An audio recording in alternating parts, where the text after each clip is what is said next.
Mga katropa, astig oh. Gentle. Si Gentle oh. Wow, grabe.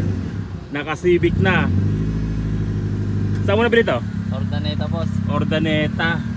Ayos, Gentle. Si Gentle pumunta sa akin.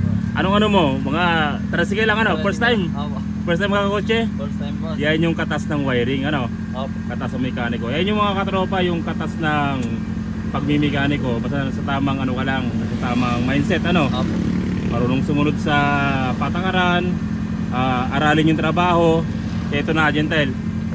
Dati pinag-uusapan niyo ni Daniel to, di ba? Opo. Sabi ko, balang araw. Pero nauna-unahan mo na si Daniel ha. Ganda oh. Honda Civic. Wow, grabe. No, Gentle. Ayos. Proud na proud ako sa'yo. Ano mo yan. Kunting linis na yan. Gwapo ng ano. Opo. Ang gwapo ng loob. Linis pa, boss. Aircon. Meron pa. Malamig. Alright. So yan mga katropa, si Gentle nakabili siya ng Civic. Malit lang yung shop namin.